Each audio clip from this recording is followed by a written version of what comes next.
Hi, welcome back to the next segment of Adventures in the Library. I've added a new book to our search and our quest, and it's a very old medical book. And this book is so old, actually, that at this particular point in time, uh, medicine and homeopathy were one and the same. The way you did your medical treatments were basically the same thing. Uh, give you some idea here. It gives you ideas. There's a whole thing on hygiene here that talks about how you can keep infection away and sort of keep yourself healthy. And this is general plan of diet. Homeopathy is not a system of diet, but a medical treatment. Extended observation proves that the curative actions of remedies chosen according to the homeopathic law is but little effect by the food or beverages that are ordinarily taken.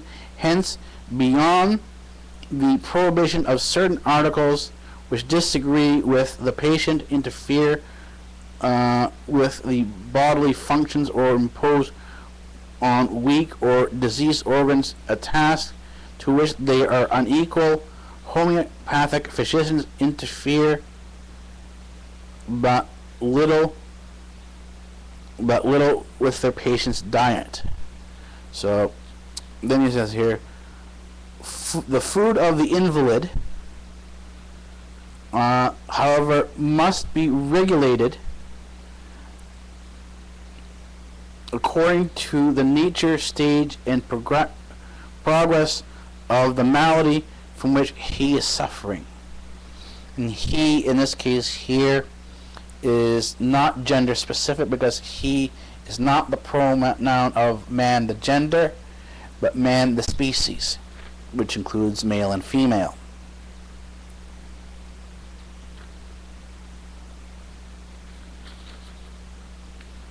And so they go on describing the types of diets and the dietary conditions.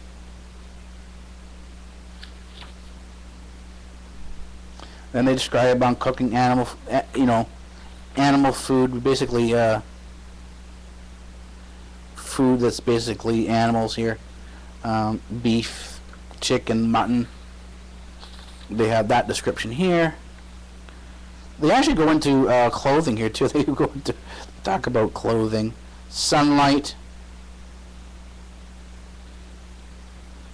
badly ventilated churches, ventilation of schools, airy sleeping rooms. Here's one. What's an interest that might be of interest to people. The fact that carbonic acid gas is inimical to the health and life shows the importance of making provisions for its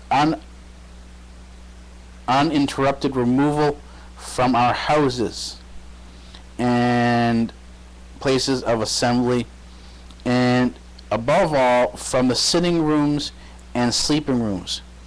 Airy, well-ventilated sleeping apartments should be ranked with the most important requirements of life for both health and disease. Bedrooms, in which about 1/3 of human existence is passed, are generally too small, crowded, and badly ventilated. The doors, windows, and even the chimneys are often closed, and every aperture carefully guarded so as to exclude fresh air. The consequence is that long before morning dawns, the atmosphere of the whole apartment becomes highly injurious from the consumption of oxygen, the formation of carbonic acid and the exhalations from the lungs and the relaxed skin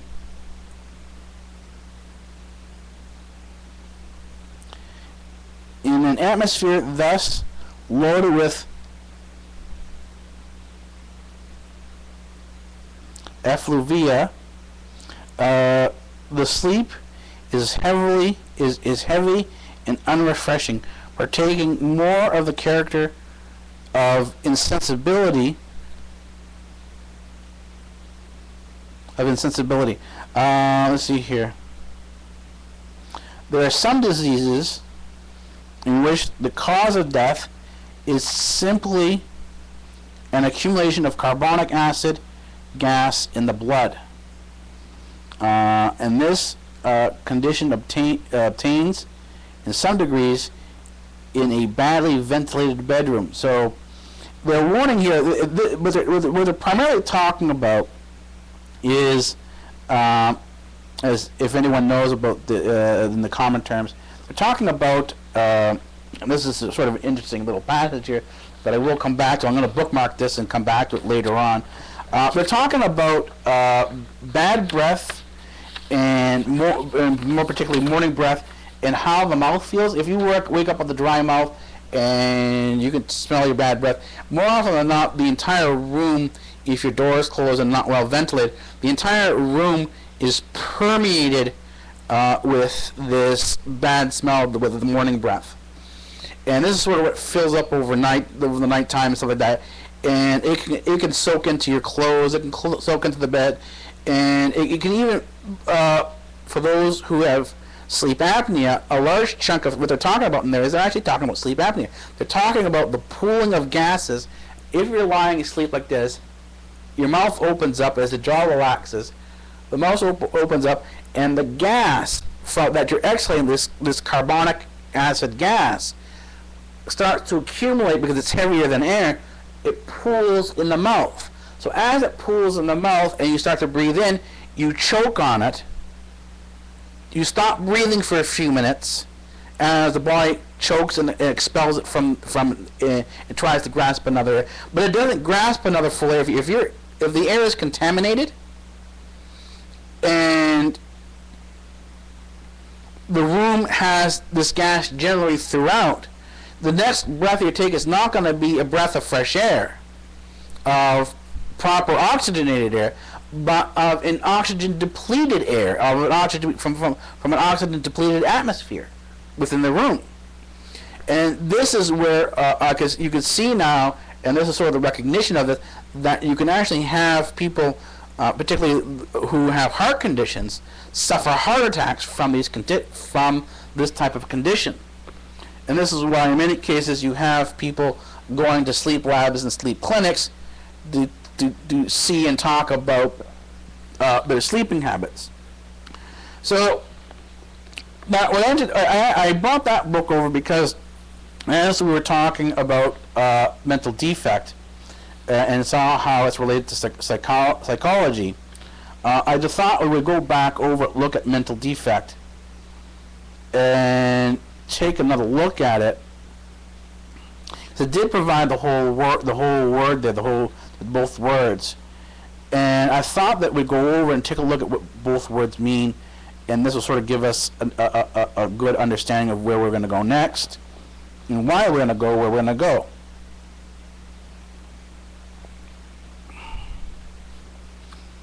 Okay, mental deficiency. Right, that's what we're talking about, for a lack of some mental function or functions present in the normal individual, a congenial subnormality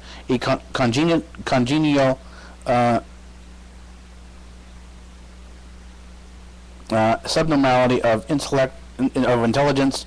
They talk about feeble-mindedness, moronity. Says ranges from illness more. So we'll look at deficiency and but we could actually look at the next one called mental healing. It says treatment and diagnosis treatment of diseases and disorders by mental concentration or hypnotic suggestion. So this is how old this is. This isn't even within within the modern sense of psychology anymore as the therapy, where here they're talking about, and this was actually one of the ways that people who had mental health was treated, that they were treated with as a disease, and they were treated with hypnotic suggestion. This is where this whole thing about the pendulum, and they hold the watch up and they try to hypnotize people. This is primarily done in the cartoons. Well, this is where this comes from, actually. So I'll go look at the deficiency and see what words are around deficiency.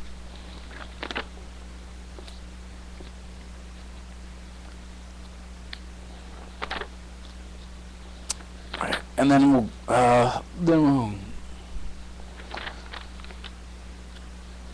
go back and take a look at the words surrounding psychology.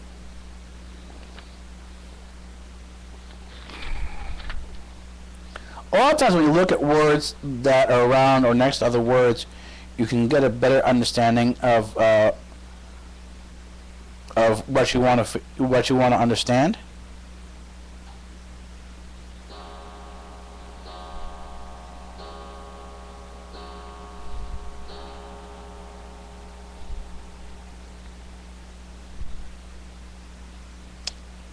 Okay.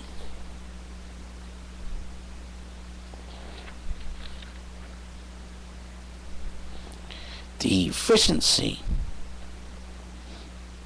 And they say this is of Latin origin, which is to lack, to fail. It says here, the quality or state of being deficient. So this is known as a circular definition, but it basically means you have to go look up the word deficient. So when we go back and see deficient, lacking in some essential, incomplete, defective, right, inadequate in amount, quantity, degree, etc., not sufficient, a deficient person or thing. So it says here defective. So if you take the word deficiency and use the word defective in there, as we saw by looking at it, we can see that people are saying they're mentally defective. So we look at defect.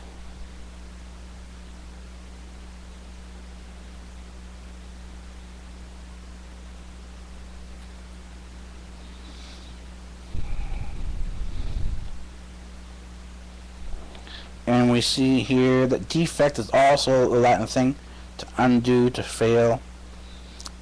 Lack of something necessary for completeness, shortcoming, an imperfection, fault, flaw, blemish.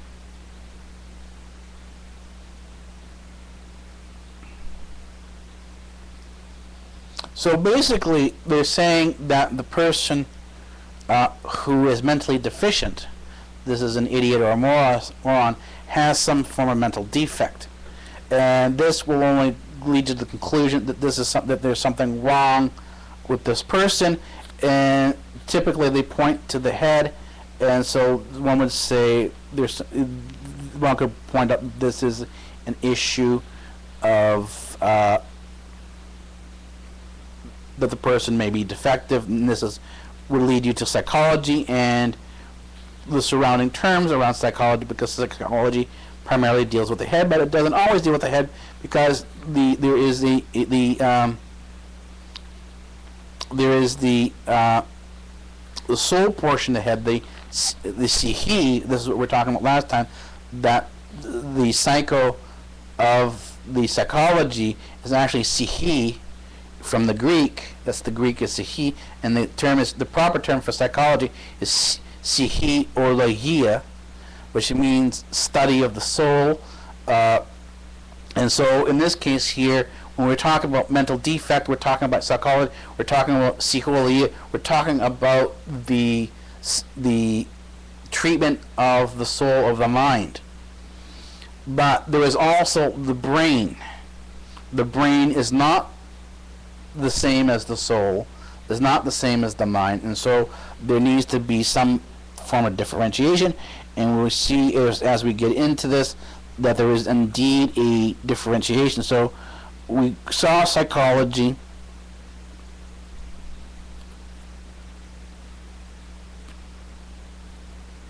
and as we go through